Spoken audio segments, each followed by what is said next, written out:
राधे राधे। मेरे गुरुवर भोलेनाथ के चरणों में मेरा साष्टांग दंडवत प्रणाम है। आज का विषय है साधक का दायित्व, सत्संग। हम सब मानव हैं और मानव होने के नाते साधक हैं। हम में जिज्ञासा है, मांग है, आस्था है। जिसकी कोई मांग होती है उस पर दायित्व भी होता है। वस्तु, योग्यता, सामर्थ्य, यह जो कुछ भी है सबका सब मिला हुआ है, उसका है। निश्चय ही यह मैं नहीं है। स्वीकृति भी मैं नहीं, प्रतीति भी मैं नहीं। मैं वह है जिसकी मांग हो, जिस पर दायित्व हो। मिले हुए का दुरुपयोग न करना। मिला हुआ किसी का दिया हुआ होता है, वह किसी और का होता है। और सुने हुए पर अश्रद्धा नहीं करना, यही साधक का कर्तव्य है। जो कुछ भी वस्तु, योग्यता और सामर्थ्य हमें मिले उसका दुरुपयोग नहीं करेंगे, उसे अपना नहीं मानेंगे और मिला हुआ जो अनुभव है उसका अनादर नहीं करेंगे। जो सुना हुआ है उसमें अश्रद्धा नहीं करेंगे, तभी हमारा जीवन भूल रहित हो जाएगा। जो अपना नहीं है उसे अपना करके नहीं मानो। मिला हुआ अपना नहीं है, उस पर हमारा अपना अधिकार नहीं है। ऐसा मानते ही निर्ममता आएगी। जो मेरा नहीं है तो क्या मेरे लिए है? चिर शांति, स्वाधीनता, परम प्रेम की मांग इस मिले हुए से नहीं होती। मेरा नहीं, मेरे लिए नहीं, ऐसा मानते ही मोह, दीनता, अभिमान आदि सब नष्ट हो जाते हैं। यदि हम अपनी भूल को निकाल दें तो अभी निर्विकार हो जाएंगे। यह निर्विकारिता प्राकृतिक है। अनुभव सिद्ध बात का विरोध बात से नहीं होता, श्रद्धा से अनुभव का विरोध नहीं होता। यदि आप अपने अनुभव का अनादर नहीं करें तो विषमता अपने आप समाप्त हो जाए। सही कर्तव्य करने से साधक राग से मुक्त हो जाता है।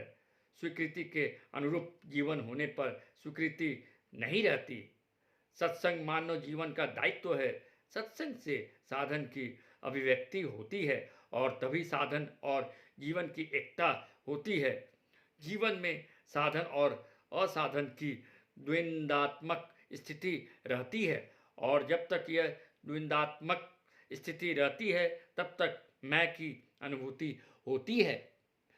सत्य के साम्राज्य में श्रेणी भेद नहीं होता। सभी मान्यताएं निकाल देने पर योग, विश्राम और अनंत प्रेम स्वतः अभिव्यक्त हो जाता है, स्वतः प्राप्त हो जाता है। कर्तव्य विश्राम राग निवृत्ति का हेतु है। सही काम से मनुष्य राग रहित हो जाता है। सुकृति को अभिनयात्मक मान लेने से वासना अपने आप नष्ट हो जाती है। सही काम करने से कार्य के अंत में शांत हो जाएंगे। उस शांति में रमन न करने से अचाह हो जाएंगे, तब किसी से अभिन्न हो जाएंगे। वही हमारा वास्तविक स्वरूप है।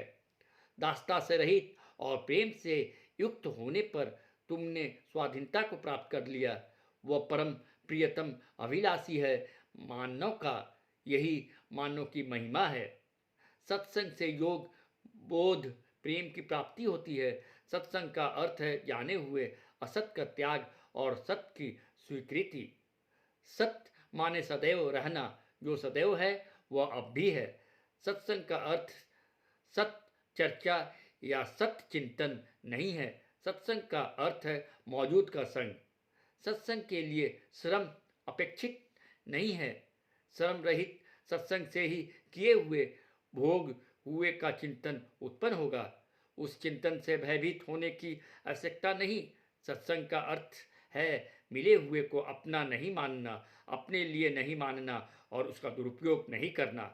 जब तक अपने लिए करते रहेंगे तब तक राग की निवृत्ति नहीं हो सकती। अपने लिए ही विश्राम, दूसरे के लिए है मिले हुए का सदुपयोग। मौजूद का संग करने से अहंकार रहित होने के लिए सही काम करना होगा।